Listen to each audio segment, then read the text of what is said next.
Of Robert Stevenson's life. I am Moira Clark. I was Bob's partner for the past 25 years, and it's great to see such a nice large turnout to remember Bob.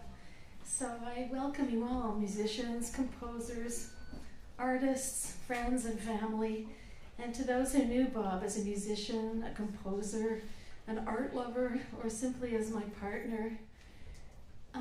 I'd like to give a huge thank you to Arraymusic for giving us their space for this event, and especially to Rick Sachs for his excellent work in editing this wonderful slideshow of Bob. He did a really fabulous job. And I'd also like to thank Wendelin Bartley for the fabulous article she wrote on Bob in Walnut in March and April. Is Wendelin here? Oh, there you are. Hi, nice to see you. Oh, great. So if you want to look at the Whole Note magazine, it's over there. Oh, that's great. And finally, I'd like to also thank Shannon Pete, who helped me plan this event, and for her beautiful floral arrangements, which she made just today and that are kind of around the room. So. Yeah. Another thing is we have a CD that Bob made several years ago called Out of Nowhere, and there are copies of it on the table over on this side of the room. So please help yourself to one. They're free. You can take them home. It would be good to have people listening to this recording that Bob made. And I'm going to talk about Bob, but I just wanted to say that after I and the other speakers that we have lined up are finished speaking, we'd be really happy to have any of you who would like to tell stories about Bob or who have an anecdote of some sort that they'd like to express to the rest of the group. So please feel free to do that afterwards. And so I imagine that a lot of you wonder what happened to Bob, and I'm going to sort of talk about that a little bit. Essentially, Bob died from an aggressive metastasized cancer that affected his colon, liver, and lungs. And this came up very quickly. He didn't show much sign of his illness before he was diagnosed, except for a change in his appetite over a few months. And when I asked him about why he wasn't eating as much as usual, he said he was fine and that I ate faster than he did. But I was worried. I thought, oh, maybe he's getting an ulcer or a gallstone, and he wouldn't go to the doctor. And anyway, on November 28th, a few days after his 71st birthday, on November 23rd, Bob experienced extreme stomach pains, and we went to Toronto Western Hospital Emergency, where we learned that Bob had cancer. He was very stoical about this, as if he wasn't surprised. And from there, we went on with some hope to hospital visits to identify the cancer, and then to oncologists in preparation for chemotherapy. However, the cancer was growing too fast, and soon Bob had almost no appetite. He lost weight, and he became very weak and very weary. Finally, on December 30th, which is when we were going to hear about him receiving some chemotherapy, the oncologist told us that his liver was too damaged to endure chemo, and they recommended palliative care, which was pretty drastic. He was given a couple of months to live, but this quickly changed into just a few days.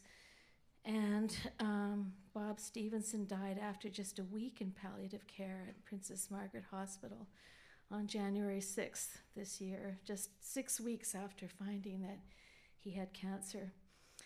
His son Jesse and I were with him constantly during that week, and Jesse was with him at the very end. Unfortunately, I was on my way to the hospital, and I missed him by 15 minutes.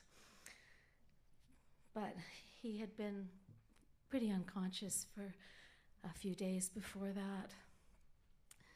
So, just in talking about Bob as a musician and composer, he had a great love and a vast understanding of music everywhere, and disliked classifications of music such as jazz, classical, rock, etc.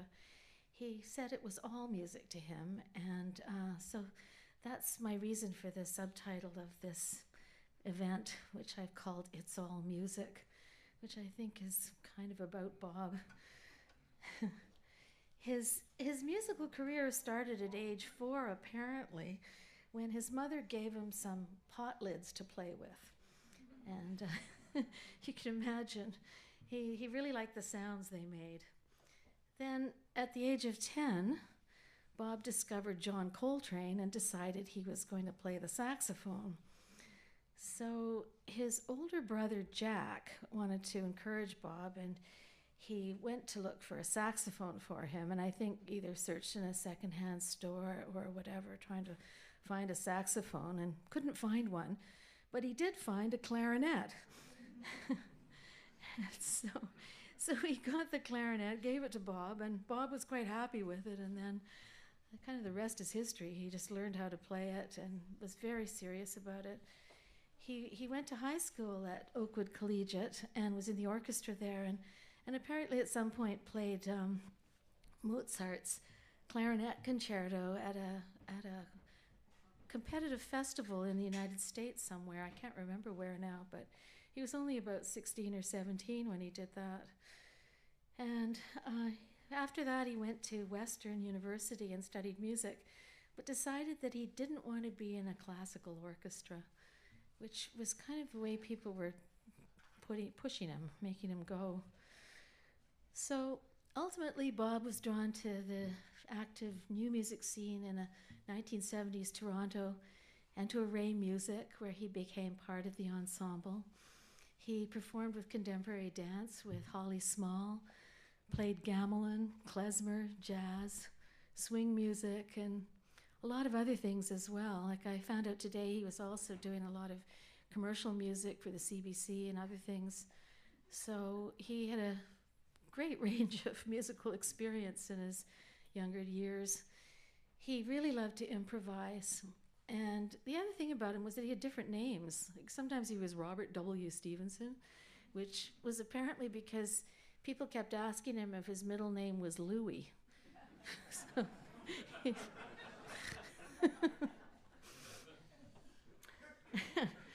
yeah, he didn't like that for some reason.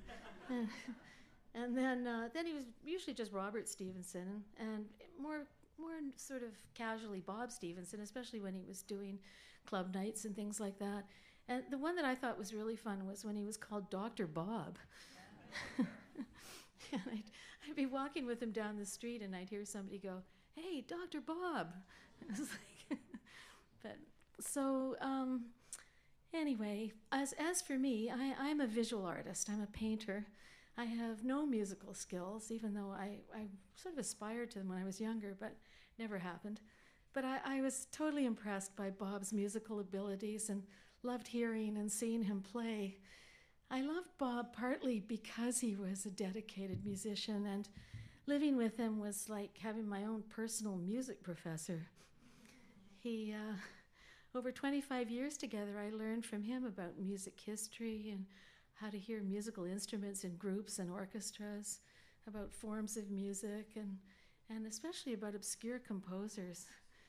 We went to a lot of concerts, and I was listening to music differently and acquired a new taste for it. I thought, I felt like a student, and it was really quite great. As for Bob, living with Bob, he played music from basically when he started washing the dishes in the morning through most of the day and until he went to bed at night. And so there was always a constant sound of music in our house. Our dining room was a music library with big wooden speakers that he'd bought in his early 20s. And he had a huge vinyl collection in there and stacks of CDs. Sometimes I would arrive home to hear rap and reggae music blasting out the back door of the house.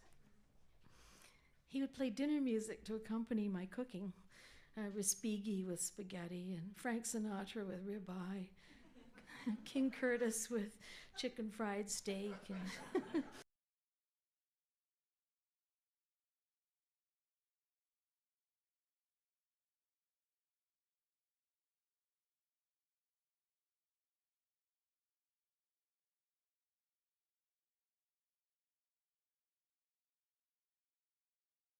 And before he went to bed, he would go into his studio and compose a bit on his keyboard. He practiced always before his gigs, and I liked the sound of the clarinet in our house. And so did people in the street who would often say to me, like, "Does that clarinet guy in your house? Is that what that sounds like?" So the other thing that we often did that was about us was discussing the similarities and differences in the work we made in painting and music, which are very different. We talked about how one starts a painting compared to beginning to compose a piece of music. And sometimes we would argue about how music and painting were not alike at all. Even though Bob was an accomplished clarinetist, he really wanted to compose music as much as play it. He wanted to write music that no one had heard before. At the end of his life, he was still composing. He was writing a series of works for an improvisation ensemble and another piece for four-handed piano. He had other interests besides music. He was a really wonderful father to his son, Jesse. He was an accomplished chess player. He loved language and poetry and liked to make up strange new words that would become part of our daily talk. He wrote songs for our cats. He almost exclusively read books about composers. He was a serious fashion plate with his own style and an enormous collection of ties and hats. And he liked a good Manhattan. So Bob was my constant companion. He supported the art I made and I his music. We ate breakfast in bed reading the newspapers. He made the best coffee. He always knew the answers to music clues and my crossword puzzles. We had a daily pre-dinner drink to talk about current events, as you can imagine lately, and and we talk also about what we'd done that day. So my experience of living with Bob revealed a complex, interesting, and very lovable human being. He was serious, funny, passionate, and idealistic. I always like to say he was sweet but scrappy, brilliant but silly, egotistical but modest, and I will miss him forever.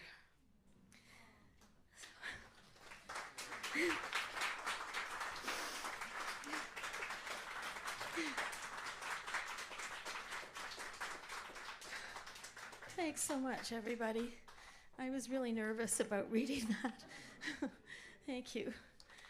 So one thing I would like to do is that we had asked people if they couldn't be here to send us some messages that we could read out loud. And I have 3 here that I'd like to read that are all about Bob from various friends. One is from Sasha Rappaport, who is an old friend of his from Oakwood.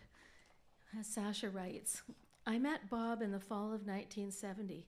I had just come to Canada and entered grade 9 at Oakwood Collegiate. Bob was in grade 11. He came up and talked to me when he heard me trying to play Richard Strauss's Second Horn Concerto. Sheesh. This was a great day. At my junior high school in Ann Arbor, Michigan, it was very uncool to be interested in classical music. And here was a kid who was familiar with a pretty obscure piece, if you didn't happen to play horn.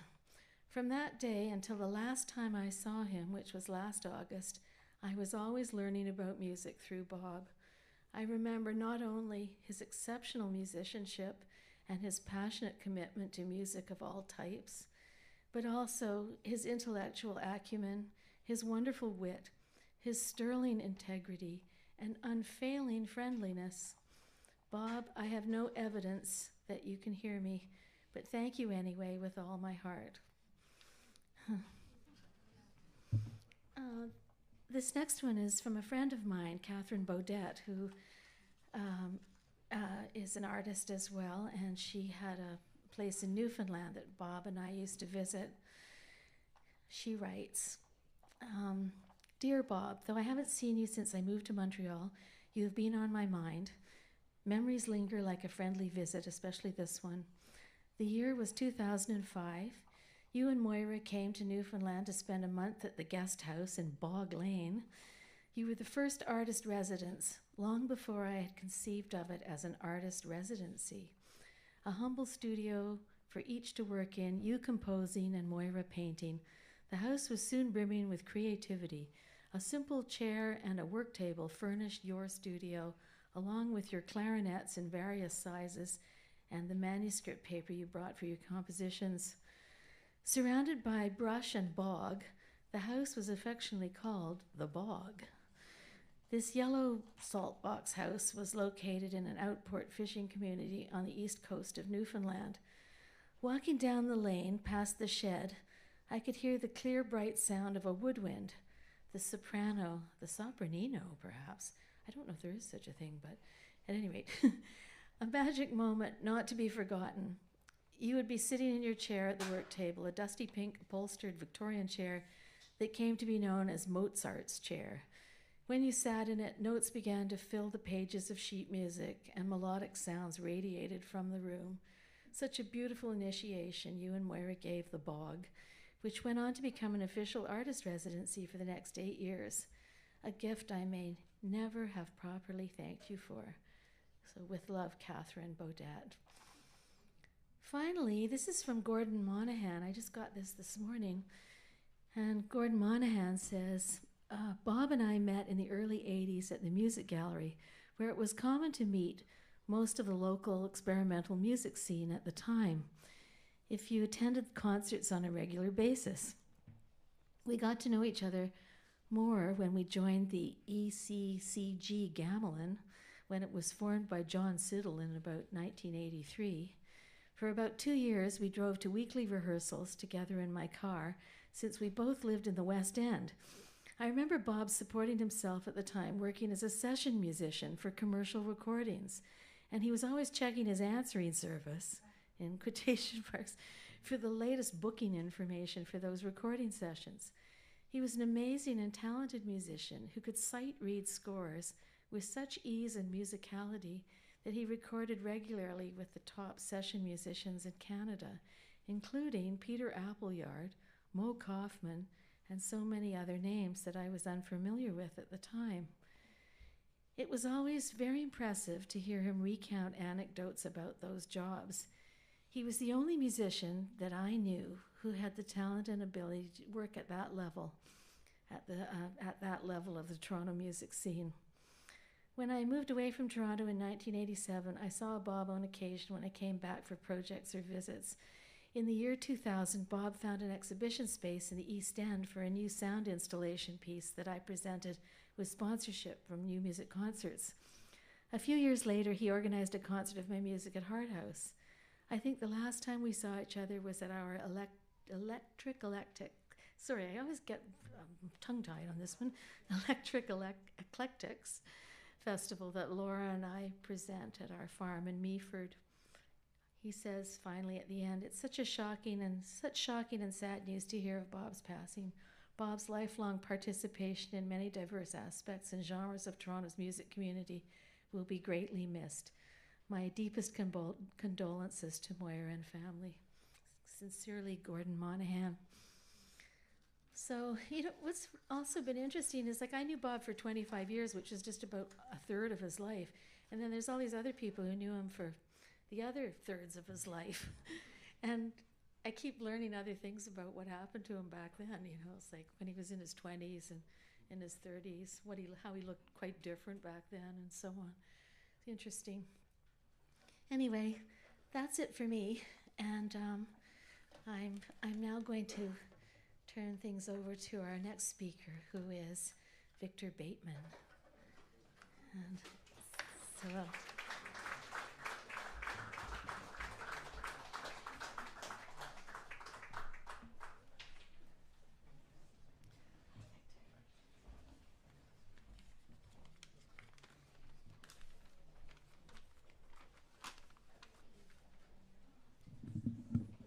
I'm a little taller. I'm also a little louder. Really nice to see everybody this afternoon. Really glad to be here, to remember a truly unique individual. I'm going to start by telling you a story. So, when I was 19, I was playing in a country band touring Alberta. And we were in Edmonton for a week. And one afternoon that week, I found a used bookstore on 97th Street on the north side that had a great selection of books, better than any bookstore I'd been in up until that point. And in the music section, I found a couple of books that I still own. One was Paul Hindemith's Elementary Training for Musicians, and the other one was John Cage's Silence. I bought the books, I looked through them, I kept them, and I would occasionally refer to them. And over the years, both of those books have been very useful to me. The Hindemith book, I could make sense of immediately. I mean, it was like the Simandl book I'd bought for string bass when I was trying to play that instrument in high school. It was, kind of old and stuffy, but if you stuck with it, you'd learn something. But the Cage thing, that was from another planet. The way he talked about music, can I see this? Oh, yeah. Bore very little resemblance to any music I'd heard up until that point. I found the ideas interesting, but I couldn't see how you'd actually put any of that into practice. I'd read the book now and then, and I'd wonder where the hell you'd find music like that. So a number of years later, I'm here in Toronto, and I'm hanging out with Richard Whiteman. Richard here today? No. Yes? No. Known to some of you. And we're jamming and talking about music, and I mentioned the Cage thing, wondering what he knows about this stuff. And Richard says he knows a guy who's into that kind of music, and he'll introduce me. And that's how I met Bob. Bob is one of the few people with a background in classical music that never gave me the feeling I'd just crawled out from under a rock. And I'm very grateful for that. There was always mutual respect between us and an honest sharing of information, which I believe benefited us both. Even though we were coming from very different places, we were both serious about music, and we had a similar concept of what music was about, a kind of universal human activity that manages to be incredibly personal, yet completely accessible to anyone willing to take the time to listen. Bob was an impressive professional musician, committed but practical, very talented, very capable. When playing or composing, he always aimed high, always stretching, always reaching for the outer edge. That was his thing. Good music mattered to him, and it didn't really matter what idiom the music was from. He knew what he was listening for, and he found it in many different places. Bob, as many of you know, was also a great hang. Smart, funny, a guy with immense personal integrity and intelligence, combined with a solid and unique perspective on life. We had a lot of fun together. I didn't get to play with Bob a lot, but anytime we played, we made good music and we had a good time. We were both in the first iteration of the Flying Bulgar Klezmer Band. We worked together in Hemispheres while that band was happening. We did a one-act opera called Negredo Hotel. And we did a second brief stint together in the Bulgars almost 20 years after the first time we were in that band. I wish we'd been able to do more with the Bob Standard project. It would have been nice to work on some of the music that he'd written the last few years for a band he wanted to put together. I wish we could have hung out more. I'm really glad I got to see him before he died so I could say goodbye. And it makes me sad to know I won't see him again. So I want to thank Bob for giving me what insight I have into 20th century classical music, and also for being a good friend. Let's have a lovely afternoon in his honor.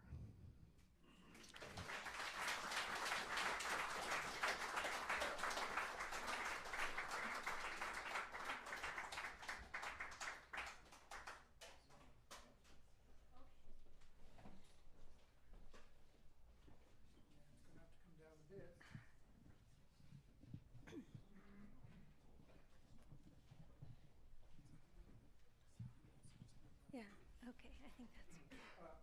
This is always small.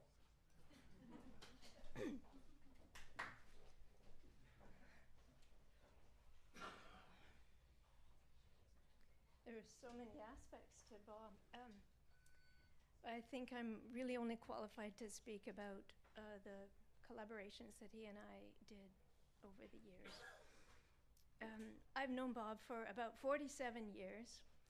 We met when my teacher and friend, Terrell McGuire, encouraged me to join the Music Dance Orchestra, a group of artists devoted to experimental music and dance. And within this invigorating milieu, Bob and I developed a strong collaborative composer-choreographer relationship. And uniquely, in my experience, Bob was almost always the one who commissioned me. Or I should say invited me, since there was seldom much commissioning money involved. He'd say, I've got this idea, such and such, blah, blah, blah, and it needs dance. And that in itself was unusual. Generally, it's the choreographer who's commissioning the composer. I remember with great, we did many pieces, but I remember with great fondness a piece initiated by Bob entitled Go Ahead, Wes. Wes being Wes Raggett, a guitarist, among other talents. In the studio, Wes was an incorrigible noodler. During breaks for discussion and planning, Wes could not stop noodling, and his electric guitar was loud. So Bob made a piece where Wes was unleashed, free to drown everybody out, and he gave me the daunting task of providing what he called the necessary dance element. I found this review. I'll just read an excerpt of it. Back then, we always had reviews. We got tons of reviews. The Music Dance Orchestra is not so much an unhappy marriage of music and dance as a turbulent one, like a wordless setting of Who's Afraid of Virginia Woolf. And then he goes on to grudgingly approve of another piece Bob and I worked on, Jacob Druckmann's piece, Animus 3. Bob thought it needed a solo dancer. Then he says, quite another matter is Stevenson's own composition, Go Ahead, Wes. Wes being Wes Raggett, electric guitar soloist who is invited to try and play louder and more disagreeably than 4 other musicians on wind and brass instruments. No one wins. Only the audience loses all sense of hearing for a few minutes. Meanwhile, 2 dancers, Holly Small and Joanna Speller, hurl themselves at one another in violent collision, drag each other around the stage, run headlong from side to side, as if made insane by the noise, which is believable enough. Another one of our collaborations was called Cheap Sunglasses. Again, Bob's idea. He took a line from a ZZ Top song, but what really knocked me out were those cheap sunglasses. And he created a 4-part vocal score, presented it to me and said, this needs a dancer. And this was in a time when I heard composers actually say dance is a dumb art. You know, it was unique and so welcome and so lovely. So I made myself a solo. Cheap Sunglasses was kind of a hit. Actually, Mimi Beck presented the premiere at DanceWorks. The piece followed us around through the years. We performed it in many different iterations with different casts, different musicians doing the speaking part. I set it on different dancers. Most recently, we were asked by Mimi to remount it for DanceWorks' 40th anniversary. Bob had the great idea of reversing the genders, so a male solo dancer and 4 female vocalists. I loved this new version. It was amazing to work with Bob again and bring our old piece forward to reflect our maturing artistry. Just last year, Bob proposed a new project based on the writings of Gary Barwin. The piece was to be called Rover, a chamber piece for small ensemble and 2 dancers. He had already composed the introductory section. I have a copy of those pages. We had good ideas. I was going to ask 2 wonderful dancers, Abby Silvera and Derek Suvanavong, and I think Laura Swanky, a wonderful singer, was at the top of Bob's list. It would have been a beautiful piece. I've been unable to find my way to a concluding thought. I'm shocked that Bob became so ill so fast.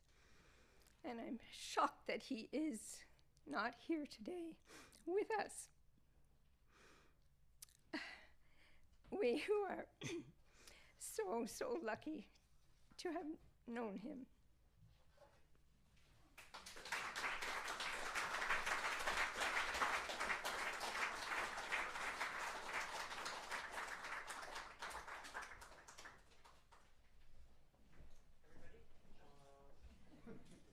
Thank you. Thanks, Shannon. Quite often at these events, I hear something at the beginning that says, "Can you please turn off your phones?" And I guess that's happened now, hasn't it? Moira described Bob's final days and his final moments, and I decided that, thinking about what I might say here, that I would also talk about that. So Holly and I had visited when there was several people in the room with Bob a couple days after he arrived in palliative care in the hospital. And then I went back early in the morning, a day or two late, I think the next day, and I saw him there. And at the end of my talk, I'm going to talk a little bit about that. It's a very short visit.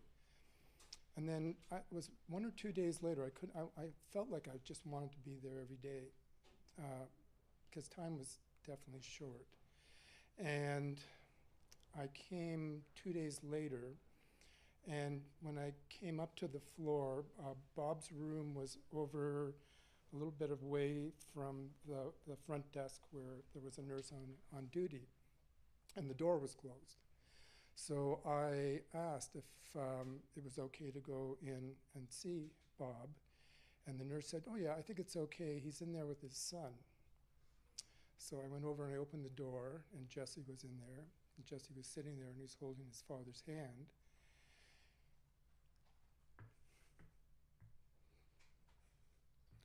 And he said, "My dad died 2 minutes ago." So I was able to talk to him a little bit, and I'm going to talk a bit about that. I phoned up Moira, who said, "I'm on my way," and I told her what she was coming to. Andy arrived a bit later, and Jesse had me sit with Andy, his partner, while we were waiting for Moira to arrive.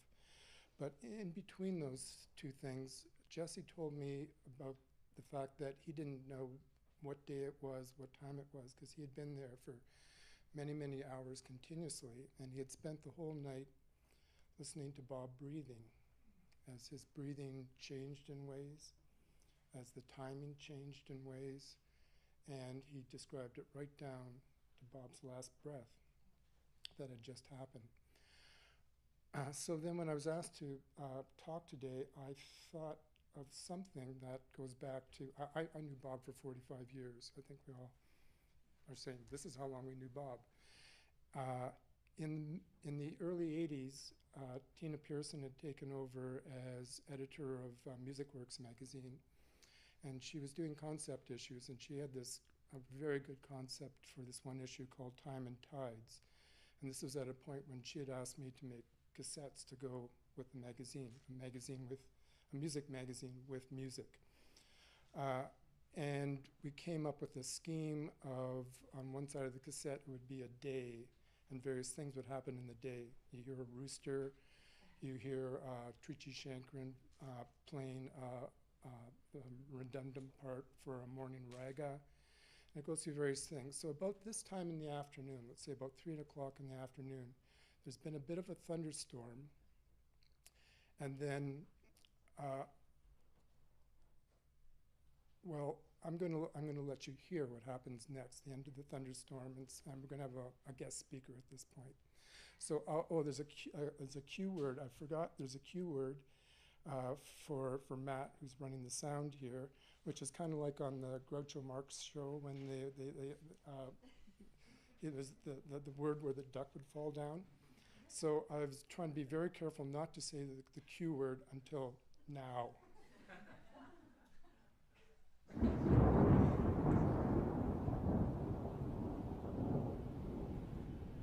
various lengths of time just become like a density, rather than like a feeling of a rhythm or pulse. And just the whole idea of like you have a large length of time, and then you have another length of time that's a little bit larger or a little bit shorter.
There's a constant repetition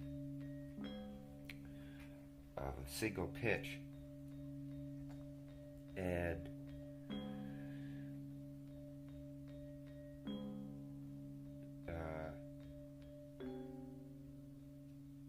there are accents placed at different points in that repetition, so that first you get this sense of a varying shape, and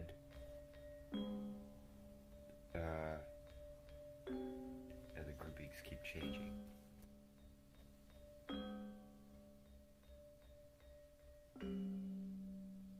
Then the repetitions stop, and that's sort of more of what I mean in the sense of it being having to do with time, and specifically your perception of it, because those same durations remain, but because there's now no repetition of notes to give you a groundwork to sort of sense how long something is.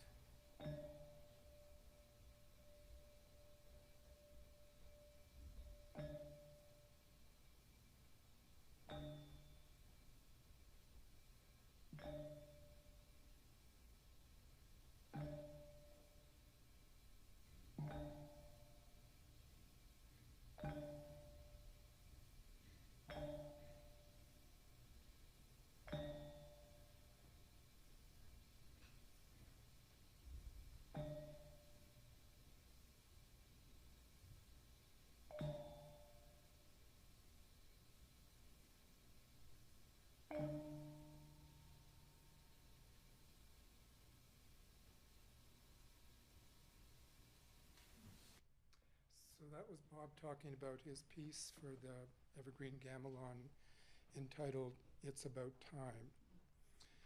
And I mentioned that I had visited Bob a few days before he died.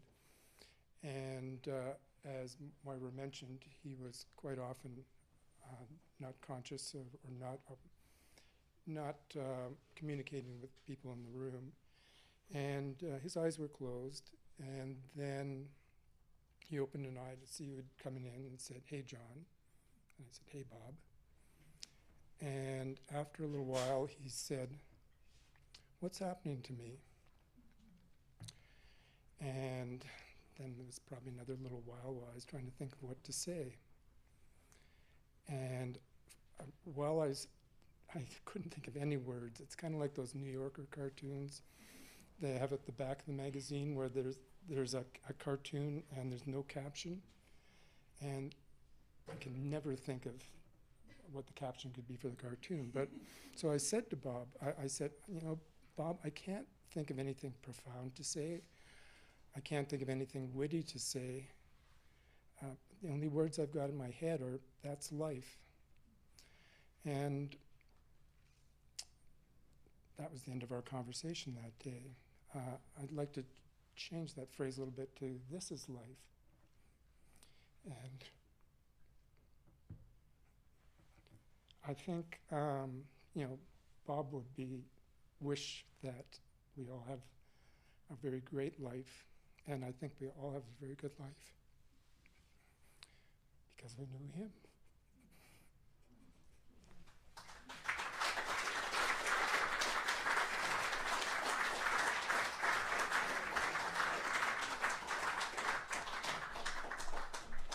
Next up, Roberto Alcapinti. So in honor of Bob, I'm going to keep my hat on. I first met Bob when we were both hired to play Workers' Union with Arraymusic, and we were both stupid enough to take the gig because it was incredibly difficult. We had no idea how hard it was to play these pieces. I certainly didn't. Bob, he ate all that stuff up. So I'm not even going to talk about his musical abilities at all because everybody knows all the different things he does. So I'm going to talk about, as Victor mentioned, his hanging abilities. And I'll tell you about a story when we were on tour. We used to call the tours of England, we called them the single malt tours.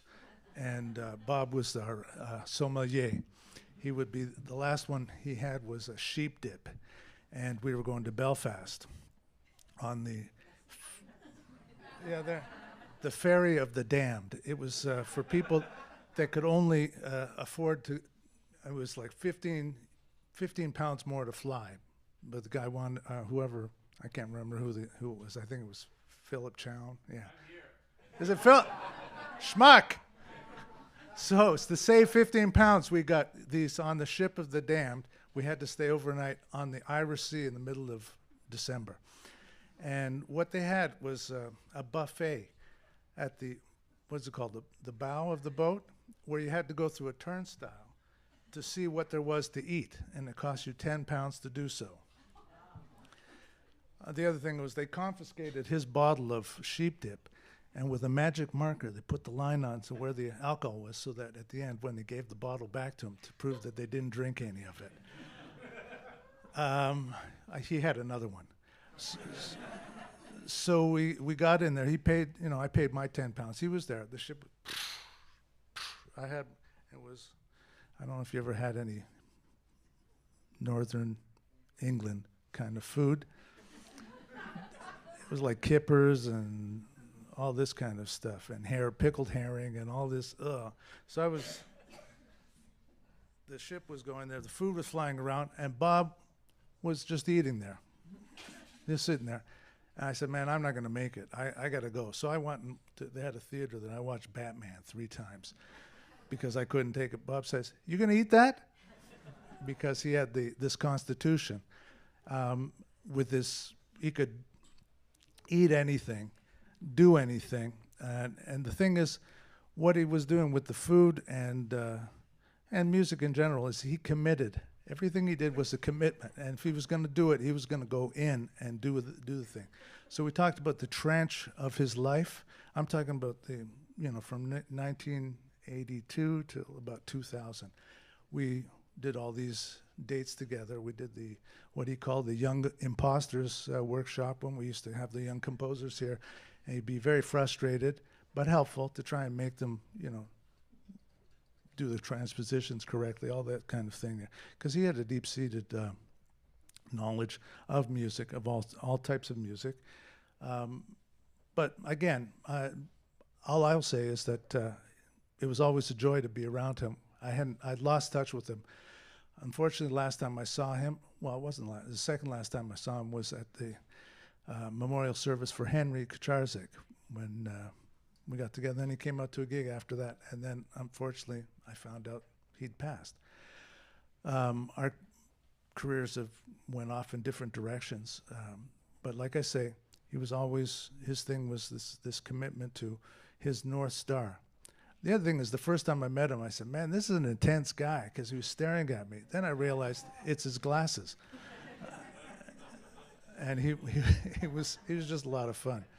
So I'll leave this with you, is that we can talk about, his life and everything, but I would suggest you listen to his recording of New York Counterpoint, the Steve Wright piece, because I think it's one of the greatest I've heard other performances of it, but Bob's is stupendous. And I think that if you ever want to have a musical legacy for the fellow, listen to that piece. And that's all I got to say.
Our friendship lasted 5 decades, but in deference to speakers today, where we already heard a bunch of them, I'll focus on that early era. It's not news that Bob bridled at music classifications, whether classical, jazz, experimental, and yes, even gamelan. You've seen some of the photos of Bob playing gamelan already. He avoided genre cages. Perhaps that's why he sought so many different kinds of group settings across 5 decades. What he valued was serious listening, musical history, commitment to his profession, constantly challenging himself, exploring received boundaries, all with a fearless discipline I'll always admire. We heard plenty of that attested today. What of the restlessness we both carried during those days at the music gallery when we were eagerly building our own identities? Bob never let that go. When I first met Bob, we were in our 20s, classically trained reed players, clarinet and bassoon. Our passions extended to experimental music and edgy composition. With no roadmap other than a shared taste for risk-taking music, it didn't take long for Bob and I to join forces and compose, play in, and co-direct several Toronto groups at that time. I recall long conversations armed with scores, tracing the avant-garde's lineage, dreaming of how to test musical limits, all those great hangs that were already tested too, but then also doing the grunt work, composing, fundraising, organizing ensembles, rehearsing, giving concerts in town and on tour. The 7-musician New Music Co-op, I've seen a couple of photographs of that group, with roots at York University but based downtown by 1977 is where I first met Bob. Drawn by his skills as an E-flat, B-flat, and bass clarinetist, and as a composer who shared a common aesthetic with me, I invited Bob to join us. Co-op concerts were documented in MusicWorks, Parallelogram, Ear, and other arts publications of the era. Around 1980, with choreographer, dancer Terrell McGuire, Bob and I formed the Corps of Music Dance Orchestra. Composers, musicians joined choreographers and dancers to explore sound and movement on an equal footing. We heard Holly talk about that. Canada Council Explorations Grant allowed us to organize workshops and concerts at the Music Gallery and other venues. Our first season included what ended up to be the last concert at 15 Dance Lab, the seminal experimental dance venue on downtown's Britton Street. In 1983, John Siddall invited us both to join the Evergreen Club Gamelan, Canada's first gamelan ensemble, in its inaugural year. Learning the Indonesian dugung instruments, then composing for them was a stretch for Western-trained musicians, but as pioneers, that challenge was just part of the excitement. Bob's Tombeau d'Alsace, dedicated to the memory of his mother, was among the work's first premiere at the first Evergreen Club concert. Seems Bob was particularly fond of my 1976 open score composition Ozone Layer, having played clarinet in its early co-op and music dance performances, he must have resonated with its ecological ideology and special features.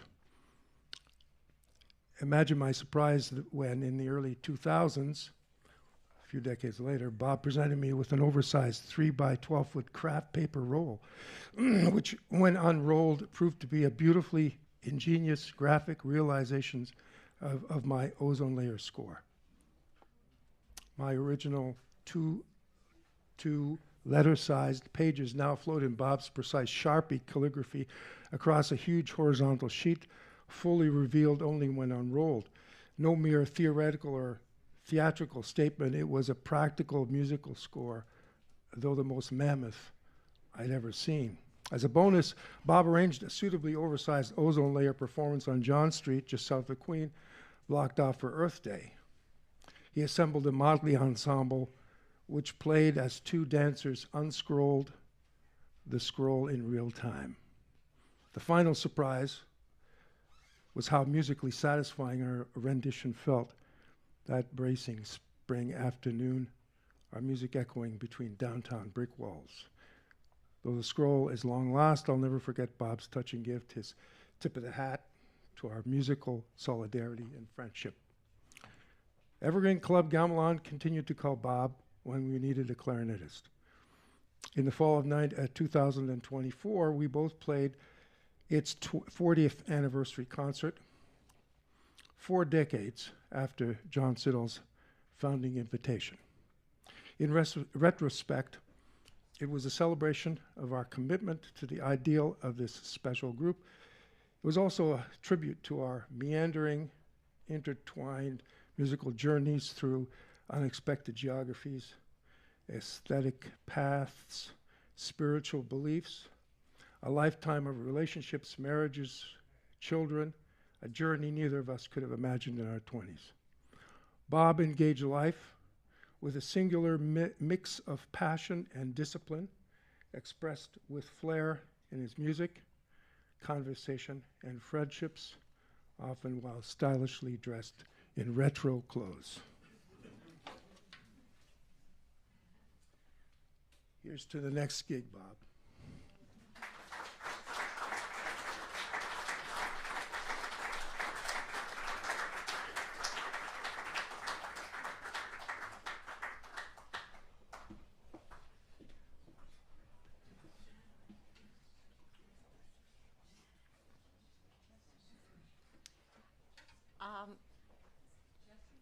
Jesse, are we switching with this order? That's we had decided to switch, so Jesse had the last word. So I'm not trying to steal the stage. I have some remarks here by Laurie Friedman that I'd like to read. She would be here today, but she was playing the 90th birthday party of Malcolm Goldstein in Montreal. Otherwise, she would love to be here. Thank you. So Laurie says, I can't remember what the situation was when Bob and I first met, but it was likely in London, Ontario in 1976. We were both living in London at the moment, although I don't recall why Bob was there. I just moved from Toronto to complete my grade 13. So I could go at my own speed and play more clarinet in my practice studio. Bob invited me to a jazz show. He was playing in a bar where I had an ushering job.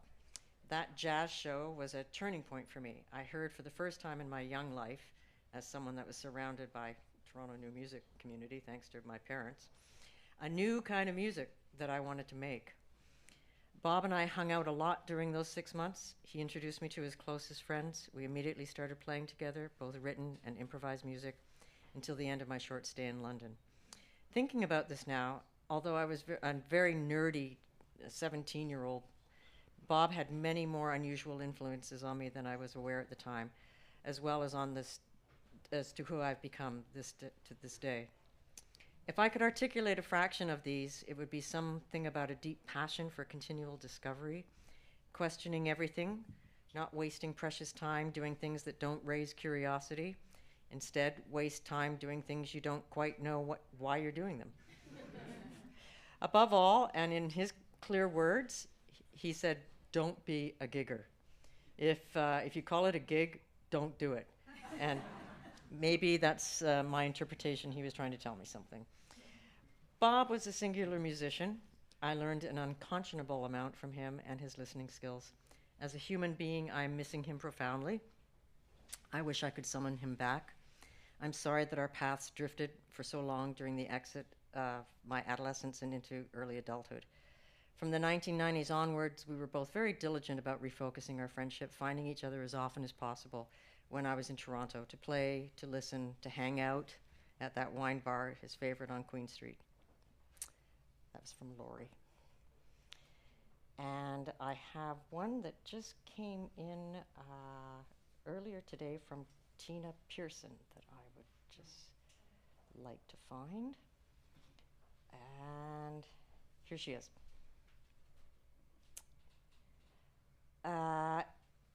One of the images of Bob that stays with me is from Colliding, a collaboration with the Toronto Independent Dance Enterprise in one of the last projects of the New Music Cooperative. I had asked Bob to participate as a musician because he was fearless. He would try anything, it seemed, and always gave serious consideration to his unique mastery over whatever adventurous, crazy, untried forms and practices that came his way. In Colliding, we were bodies inside a performance space with the dancers, as well as shaping the sound by moving along the periphery. In one section, as each of us played our instruments, we were carried by the dancers. Bob was picked up under the arms by the late dancer Alan Risdell, hoisted, twirled, moved through space, all the while maintaining a complete focus on what he was playing without pause or reaction. I remember his wicked grin. Thank you for being Bob. May your next dance be filled with grace.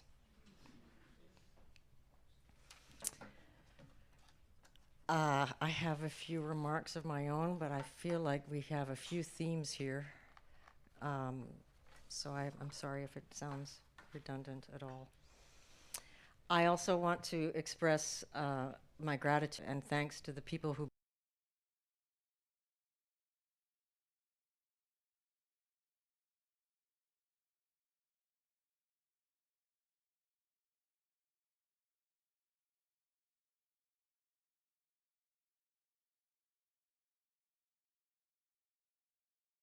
Before I share my thoughts, I'd like to, I've already did that, oh no, I'm going to thank other people. Thank you to David Schatzko, Matt Legge for hosting the event. Thank you to Wendelin for the great article. And thank you, huge thank you to Rick for all of these wonderful, wonderful images. Many of you knew Bob before I did. I came to the Toronto new music scene a little later, and Bob was already a known entity. I may have met him through Laurie when I was a student. And at that time, he was already pretty intimidating. His knowledge was prodigious. There wasn't much about either music or the Toronto new music scene that Bob didn't know. With Bob, our times began as colleagues, and then we became close friends, and a great friend with whom to hang out. There's a theme. Looking back, it felt like we did a lot of hanging in those days. Shortly after, Bob and I began to collaborate in our concert activity. This would be the late 80s, early 90s. Equally at home as a performer, conductor, and composer, Bob worked with me in all of these capacities over a number of years with different ensembles. And as I prepared these thoughts, I realized just how wonderful and rich those years actually were. We worked together in hemispheres, he both as a performer and a conductor. He performed in various capacities in concerts and festivals with both Sound Pressure and Fifth Species. He wrote a wonderful piece for Fifth Species called Ephemeron. And he conducted many ensembles in these years, but my favorite was when he played and conducted the 10-piece band that was the concert version of Tom Waits' The Black Rider. He never seemed intimidated or flummoxed by any score or role that he took on while he was on stage. He was a true triple threat in the best of all ways. Now, the CBC made a lovely recording of Ephemeron. The CMC has it on file. But the piece became almost incidental to the joke that Bob cherished to the end. In the introduction to the work on the broadcast, the announcer, I think it was Richard Paul for 2 New Hours, stumbled really badly on the words fifth species. And he was like, fifth. And Bob just thought it was hilarious. He never stopped laughing at it. It never got old for him. And he not only recalled it, but replayed it many times from the broadcast. Full marks go to Bob's sartorial style. I like to think that he transcended fashion in the same manner that he defied musical genres. artful choices that transcended time and trend, and yet eternally stylish. His hats, his jackets, his bow ties, his ties with pins, cufflinks. I mean, I'd wear his clothes. They were great clothes. And that jacket that you see, we picked up in Halifax when Hemispheres was touring. And I said, Bob, you have to have that jacket. It's the one you're going to conduct in. As we have heard, Bob's knowledge was vast. Arcane history and facts and anecdotes seemed to find Bob and stick to him like glue. He was never out of ink in this regard. And when I was typing the word arcane, the word anarchist auto-populated. That's because of my terrible typing. And that kind of applies to him too. I mean, he was stubborn and opinionated, and even his grousing was kind of original, you know? Bob had enormous range and respect for the instrument, the musical score, and what he brought to the table in this regard was solidly reliable and often raising the bar. His unyielding standards, and yes, standards mean different things to Bob, of course, were always high and exacting, if sometimes a little eccentric.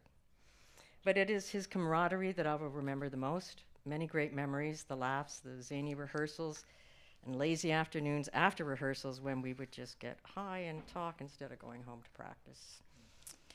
He is, as we have heard, remembered for his humor and love of the absurd. He could be relied upon to locate the ludicrous or striking irony in any subject.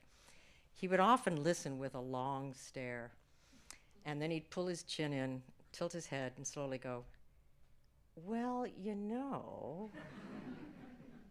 And then we were off, just like that. And speaking of mannerisms, Bob had really beautiful hands, and he used them in particular ways. But the one that I will remember the most was when he's making a point, and he would get really excited, and the hands would start to do this.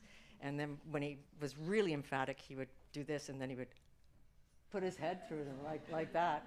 And, you know, that's how I will always remember Bob making a point. His posture while conducting was as if drawn by the New Yorker. It was elegant, feet close together with a slight forward bend. We were all friends here, so it cannot go unsaid, as Roberto's indicated, that Bob knew how to party. He was a great partier. Too many occasions to recall, and in fact, we often can't recall. But a couple stand out.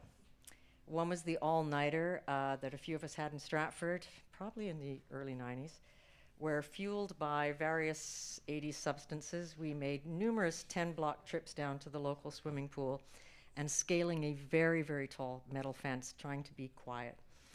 Even in my altered state, I quickly realized that Bob needed spotting climbing the fence. He wasn't particularly athletic, and he did have some vision issues. But when he finally made it and we got over the fence, and he didn't even swim. And we'd done all this work. But he was more than game to kill a hot summer night and have tales to tell. But I have to, and this is for Kate Tucker's sake, tell the story of the nickname that clung to Bob, because Kate relayed this to me time and again, and when Kate worked with Bob in her Array days. And it emerged from the incident that created Bob Le Flambeur. Apparently, as the tale goes, I mean, I wasn't even there, this is lore. In the days when Bob's ultra-soft, wiry hair was longish in the front, he accidentally set his hair on fire while lighting a pipe of some kind, and for some moments did not notice that his hair was on fire, while everybody else stood there with their mouths open. But the arc of our friendship continued long after I left the music scene. We became parents around the same time. I remember your arrival, Jesse. I left town shortly after that. Had nothing to do with you, Jesse. We continued to nurture our friendship over visits over many years. The fabulous meals, thank you, Moira, fabulous meals. A fondness for cocktails and smokes and kitchen conversations long into the night, often about music, but mostly just about art and politics. I will miss those times very, very much. Bob was, in fact, essential to the Toronto music scene without even trying. If he hadn't existed, a good writer would have scripted someone just like him with all the talent and eccentricities that we've heard. He was one of a kind, a classic, I did it my way kind of guy, uncompromising until the very end. And I will be forever grateful that I was able to spend those final hours with him and say goodbye. When I think of Bob as an artist and a musician and his impact on my life and the music community, I like to think of him as a fundamental a strong, sonorous tone that colored the complex sound cluster that was the Toronto music scene. In the review of Ephemeron, Robert Evergreen wrote of Bob's chords as circumambulating its subject like a top straying around its own axis point. And for almost half a century, this fundamental that is Bob held strong, his mere presence an axis that enabled the community's disparate musical voices to circumambulate all around. And like all things ephemeral, Bob is no longer here, but he will never be forgotten. Resonate forever, Bob.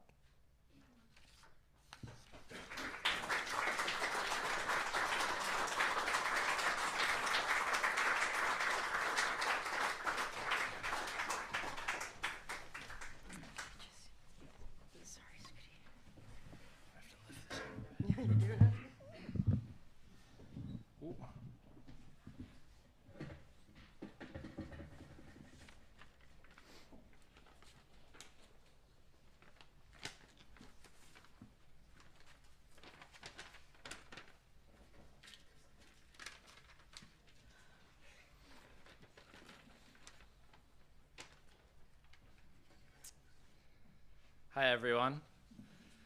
For everyone who doesn't know me, I'm Bob's son, Jesse, and I first of all wanted to say thank you to everyone for coming today.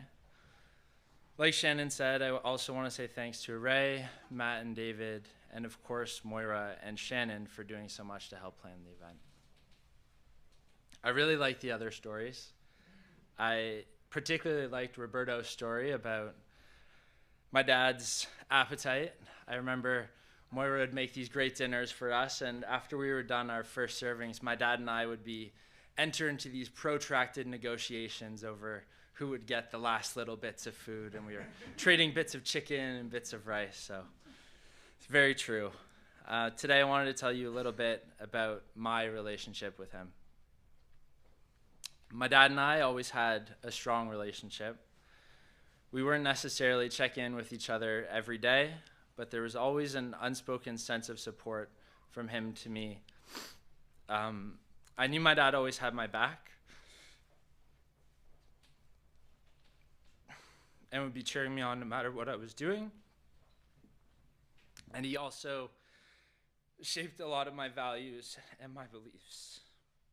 We obviously didn't always agree on everything, and as I'm sure everyone here could agree, you know my dad was always up for a good debate.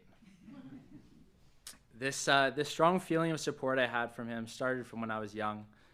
He was the assistant coach of my soccer team when I was a kid, of my many soccer teams.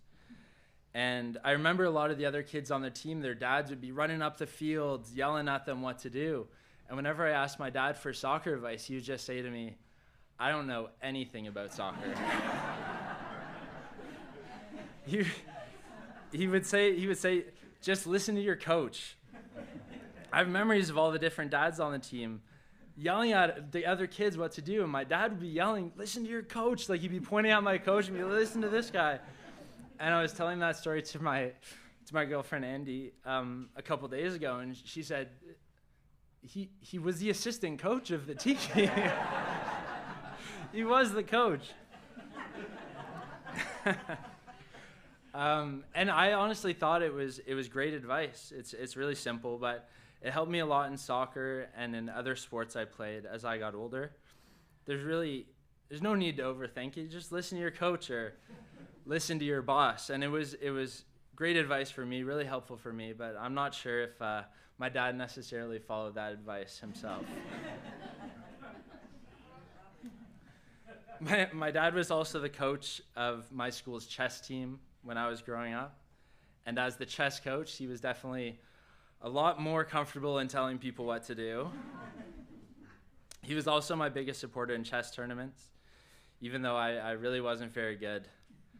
Him and I played chess together a fair amount, and I could almost never beat him when we played together. He had a very disciplined style, and he didn't really often make mistakes. So it was really just this slow attrition of, we would get down, I'd have a couple pieces left, and he'd really just be playing around with me, and it was fun. I remember I would have like 2 or 3 pieces left, and like the game's over, like the match is over. And then he'd be running me through like textbook moves on like what to do when you have like a pawn and a king left, and I have a queen and 2 rooks. So it was funny. So I'm gonna miss having my chess coach and my soccer assistant coach for sure. Like many people said, and obviously music was a big part of my dad's life, and I was really excited when I was a little kid that my dad was a famous musician. And when I was in kindergarten, we were doing a show and tell, and I wanted to bring some of my dad's music along to show all of the other kindergartners. And it was he described it later as pretty experimental sounding kind of music. It definitely wasn't the kind of music that 5-year-olds were used to listening to. But I was so excited by my dad's music that I wanted to bring it in and show it to everyone. So I brought it into class. We brought like a little cassette tape, and all the other kids, lo and behold, thought it was so goofy sounding that they all started laughing at it. So I was really sad. I remember I was going home. I felt really embarrassed. My dad was really comforting to me about it. And I had completely forgotten about that story until sometime last year, maybe when he was in the hospital or around then. And he reminded it to me, and he said he thought it was cute. And he said, but you know, it did sound pretty out there, and I'm really not surprised that the other kids laughed at it. As I got older, he was always interested in what I was listening to. It kind of became a tradition for Christmas that I would get him my favorite 2 albums that I liked from that year. And I would always be surprised that no matter what type of music it was, he would always, obviously, know more about it than I did. When I was listening to more rap music when I was younger, he told me about the whole history of the genre and how the artists I was listening to today connected to how the genre was born. So it was always a nice little bit of a music history class, and along with the class, he always had a couple of albums from his collection to give me, so I could kind of study up on it. As my taste changed as I got older and started to listen to different kinds of music, he always had more albums to give me and more music lessons, history lessons for me, which I was always proud to bring back and share with my friends. So I'm definitely gonna miss having my own personal music expert, soccer coach, and chess partner. I'm really obviously happy to have these memories, and I hope everyone has similar stories that they can remember him by. I wanted to end with a poem called Last Fragment by one of his favorite poets, Raymond Carver. And did you get what you wanted from this life? Even so, I did. And what did you want?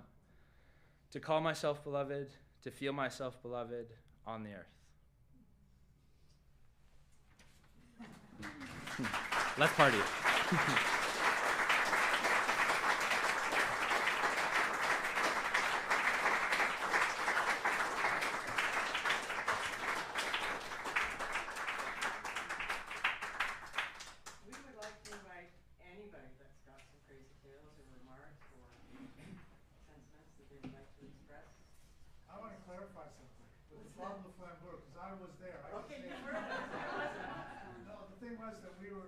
That's a movie, it's a French movie. Okay. Bob Stevenson about a thief in Paris. And we were talking about the movie before that, and then that's when he lit his head on fire. So that's why the name came about. Thank you. Thank you for that. Really welcome everybody. Thank you. Yeah. I'll make it really short because that. So not. I don't speak. Watch that, Rivera. Anyway, hi. My name's Jane Burnett, and I went to 5 high schools. One of the high schools I went to, Bob was at, and so I think it's grade 11. I don't know because I started schooling, touring the school system early, but I think it was grade 11 I picked up the flute for the first time. And fortunately, my school became pretty famous for a super bad guy that was there, named Oakwood Collegiate. And the music teacher was really blankety blank. And but Bob was there, and quite quickly, I got myself in the concert band within a few months, and then the music teacher put me in the orchestra. And so he really needed a flute player, so he put me in there, and I was, really kind of struggling because I just was starting to learn. And anyway, he loved to kind of out me in front of the orchestra when the other flute player wasn't there, asked me to play parts that I was just picking up by ear from the other flute player. I'd say, hey, can you play this bar here? And then I would learn it that way. Anyhow, Bob he came to my rescue very early during that time, and was always, hanging out after the rehearsals. And then later there was a specialty music course. I don't know why they had it, but they had it there. And so I enrolled in that, much to the teacher's chagrin. Didn't really want me there, but anyway, I was there, keener, and it ended up that Bob ended up pretty much taking over that class often. And he was just a remarkable person, and lost touch with him for a while because of my going to different schools all around the city of Toronto. And then much later ran into Hemispheres, became a member of Hemispheres, and lost touch again, and then ran into him much later. But anyway, he was just an extremely positive person, and I really feel initially, at that point when I was just starting out, I think if it hadn't been for him and his you go girl kind of thing, pulling me aside, I don't know, who knows?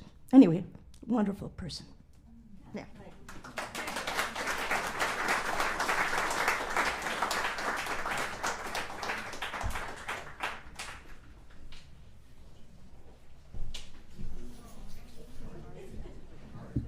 My name's Lily, and I played with Bob for 8 years in a project. It was an ode to the late, great Ray Kondo, and we were doing Western swing covers. And I was playing with Terry Wilkins and Mitch Lewis and Patrick Gregory. And initially they had suggested a clarinet player, and we played one show with him, and it was really boring. It was super boring. And I'm like, do you know anyone else who can play clarinet? And they're like, well, we do know this other guy, but he's kind of crazy. And I'm like, bring on the crazy, so let's do it. And Bob came along, and we started playing. And the cool thing is that he just is kind of punk rock, and he would growl his clarinet in a way that was really unconventional. And he's such a good improviser. You could just point over for him to solo, and he would, it would always be brilliant. So, and touring with him was really fun. He, on our trip to, I think it was Quebec, told me the whole story of the Newfoundlanders, come from away, the sort of philosophy behind it. So I felt like I understand Newfoundlanders' perspective now because of Bob.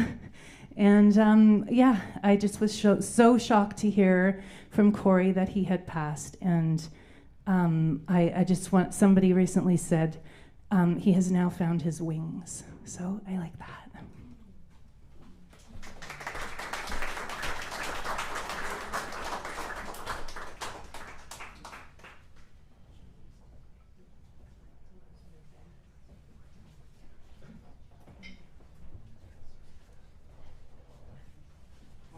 Arthur Captainus, and like Jane, I'm an Oakwood alum. I can testify to Bob's Brilliance and Erudition. I'm in poor voice today. There we go. We'll be in better voice now. There we go. I can endorse everything Sasha says about his brilliance, his creativity, his wit, his charm. The chess club he was a bright light in the chess club, not only because of the skill of his playing, but his witty commentary. And it was just occurred to me while I was sitting over there that we did Rhapsody in Blue at Oakwood. That was because we had a good pianist in Ellen Meyer, but also we had somebody who could handle the glissando at the beginning of the piece. Just a brief note about nomenclature. An underclassman a couple of years behind us named Judah Epstein decided that a good nickname for Bob would be Cat Stevens. It was obviously a pun on Cat Stevens, Cat Stevenson. And I think it didn't exactly get a lot of currency, but Sasha and I still refer to the Cat, and somehow it suits his personality perfectly. And he was a leading figure just by virtue of his innate humor and his skill, which was apparent at Oakwood. And I remember talking to Bob about Mahler's symphonies and Brahms' symphonies. And there are things at Oakwood that the orchestra could do because of Bob. So, thanks, Kat.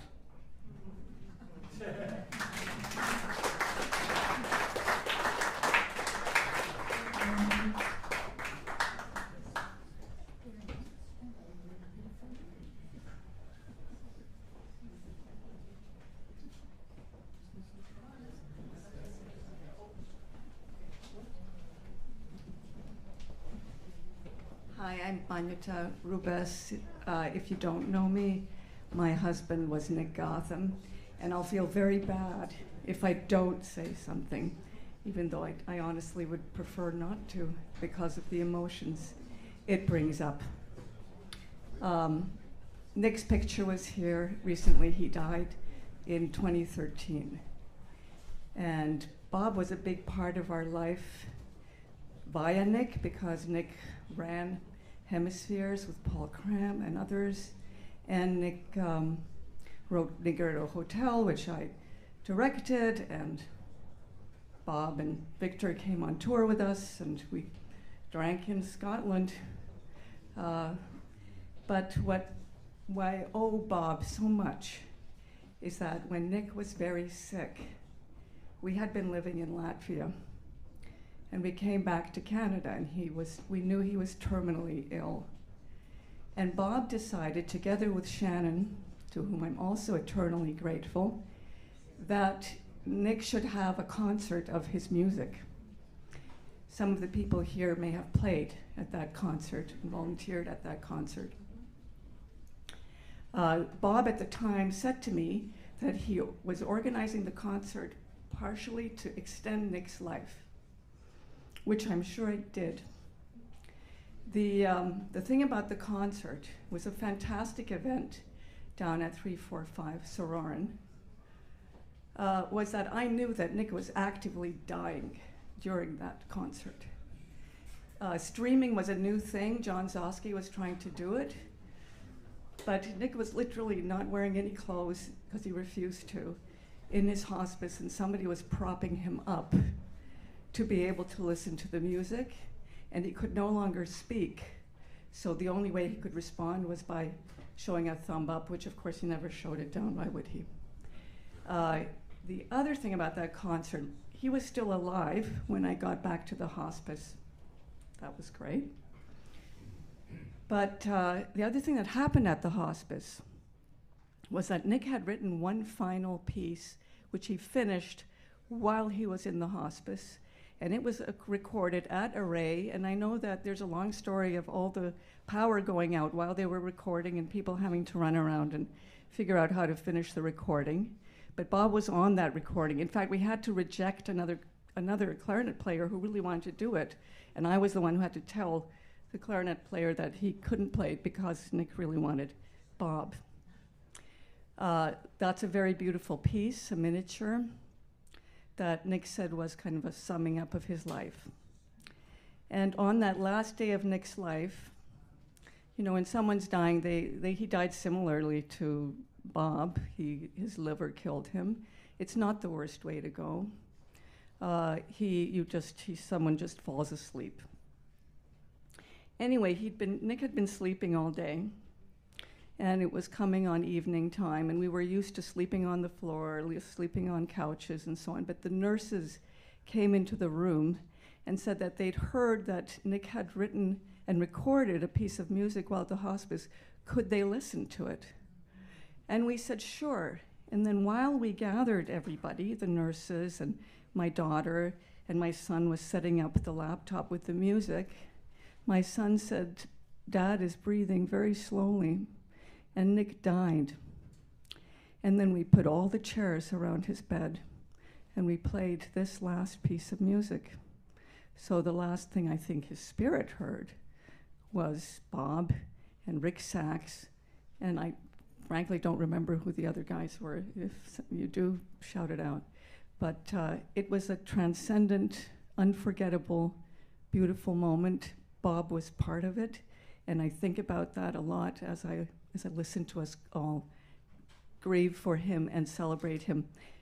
One thing that Nick said, there are two things I want to pass on to you about these concerts. One thing that Nick said a few days beforehand to me was that if he died before the concert, I wasn't allowed to tell anyone, because he had to go on.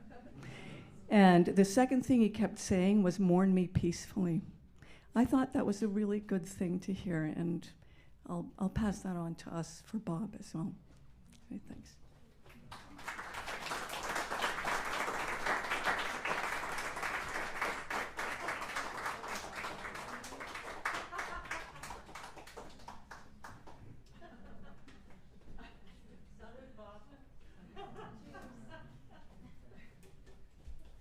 Thank you, everyone. Please hang out. Thank you so much for coming, everybody. Yeah.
$1 in Mexico.